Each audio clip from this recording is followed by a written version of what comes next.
Tenho só mais 7 minutos com o professor Ronaldo Pacheco. Deixa eu tentar aproveitar. Me fala, te preocupa essa questão, quer dizer, que aflorou aí com a questão da Jade, da contusão na mão e tal, de métodos um pouco, digamos, pouco ortodoxos, pelo sucesso. Tá bom, a gente sabe que sem dor não se faz, mas tem um limite. Claro. Eu acho que, antes de tudo, a preservação da integridade do ser humano, né? E isso é algo que a educação física prega, que se fala da preservação da saúde, e o esporte a gente já sabe que ultimamente não tem sido bem assim, né? Os atletas têm tido uma vida cada vez mais curta pela sobrecarga, pela questão de serem obrigados a atuar lesionados, e isso eu acho que depõe contra a própria prática esportiva, né? Isso talvez decorra da falta de quantidade. Então, alguns atletas se sacrificam porque a única esperança de se conseguir é com ela. Então, vai machucado mesmo, nós temos que segurar essa, porque é essa que foi preparada. Enquanto se tivessem outros atletas que dessem suporte, olha, nós vamos te poupar que nós temos outras pessoas em condição. Pela falta de estrutura, a falta de quantidade de bons atletas, às vezes nós temos que sujeitar isso. E o próprio atleta se sujeita porque talvez seja a única oportunidade dele ter sucesso na vida, porque não teve, muitas vezes, a oportunidade de estudar, ou se as carreiras se encerrar ali, ele não ter outra oportunidade na vida. Eu tive o meu trabalho de mestrado foi em cima disso, das expectativas e os efeitos do encerramento da carreira para o atleta. Então, muitos se sujeitam a atuar dessa forma por falta de perspectivas no momento que Você defendeu o seu mestrado na Universidade Nacional de Brasília ou na PUC? Na Universidade Católica de Brasília. Na Universidade Católica de Brasília. E o tema era esse, que eu peguei vários atletas de ponta no Brasil, atletas que estivessem representando o Brasil em diversas modalidades, em 3 fases. A primeira, em que ele era o atleta no auge da carreira, aqueles atletas que estavam servindo à seleção. Outros atletas que já estavam na seleção, já tinham saído da seleção, mas que estivessem próximo ao encerramento. E já acontece uma coisa muito interessante, porque quando você conversa com ele, olha, você vai responder um questionário de atletas próximos ao encerramento, eles não querem, batem na madeira, que é isso?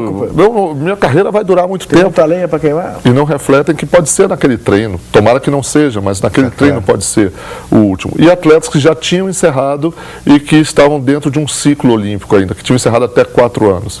E o que se nota é que os atletas que estão no auge, eles veem aquilo como uma solução de vida. Que vou ganhar bem, vou fazer sucesso e vou me manter minha família com o esporte. O que, para muito poucos atletas, isso é verdade, né? A maioria não consegue se sustentar, mesmo os atletas de ponta no Brasil. Os que estavam próximos ao encerramento estavam vivendo um drama pessoal muito grande, porque eles, apesar de não admitirem, eles sabiam que aquele fim estava próximo e o que seria depois, né? E os que já encerraram, passaram por momentos muito difíceis e que tentavam continuar no esporte em qualquer outra área, ou como dirigente, ou como técnico, sendo que muitos deles não estavam nem preparados para isso, para serem técnicos, achavam que o nome já seria suficiente. E aí se vê uma grande desilusão. E a própria, o público, né, esquece muito rapidamente esses atletas. Então eles sofrem muito com isso e a queda de nível econômico é uma coisa brutal, e esse atleta fica abandonado, pessoas que nos deram muitas alegrias e abandonados sem perspectiva. Esse foi o mestrado, Ronaldo, e o doutorado? Não, ainda não fiz o doutorado. Mas qual é o teu projeto?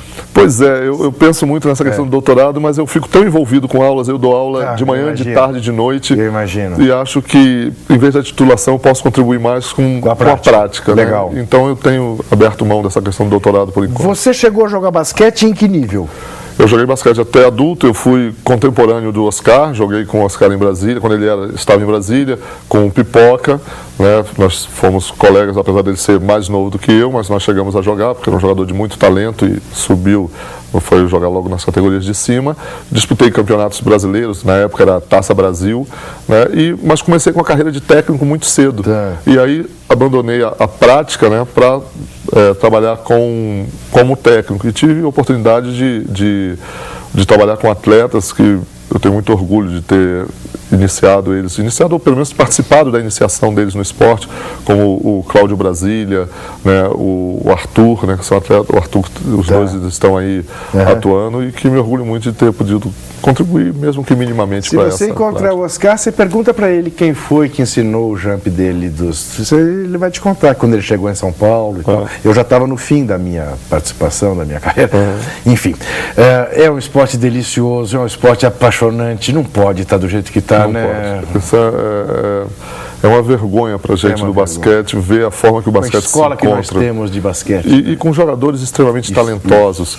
E que muitos, hoje em dia, jogam na Europa. Você vê a nossa seleção brasileira, está toda lá. Apesar de terem jogadores aqui, nós temos jogadores com potencial muito grande, mas hoje em dia eles visam ir logo para a Europa, porque é lá que eles vão poder se manter, né? E o nosso basquete cada vez está caindo mais. A quantidade de jogadores que existe é muito grande, jogadores com capacidade. O que nós precisamos é de organização, né? O que nós precisamos é que os clubes possam investir sabendo que terão um retorno com o respaldo da confederação.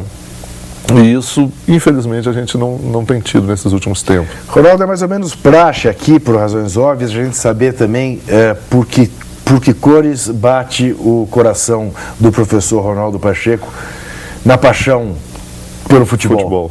Eu moro em Brasília há muito tempo, mas eu sou carioca de nascença e tenho uma paixão muito grande pelo Botafogo.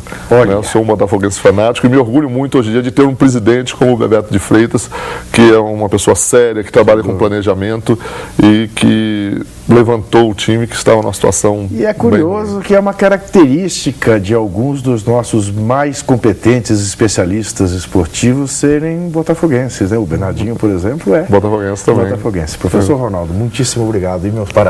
Tá, obrigado pela oportunidade. Você nos emocionou, a todos. Obrigado pela oportunidade de poder falar um pouco sobre educação física, né? Que a gente quase não tem essa oportunidade. Vamos fazer mais. E é importante que a gente tenha mais consciência sobre isso. Nos vemos por aqui.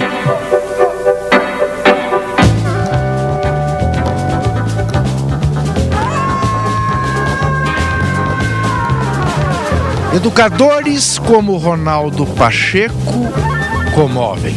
Educadores como Ronaldo Pacheco movem. E o Brasil precisa de gente que comova e mova.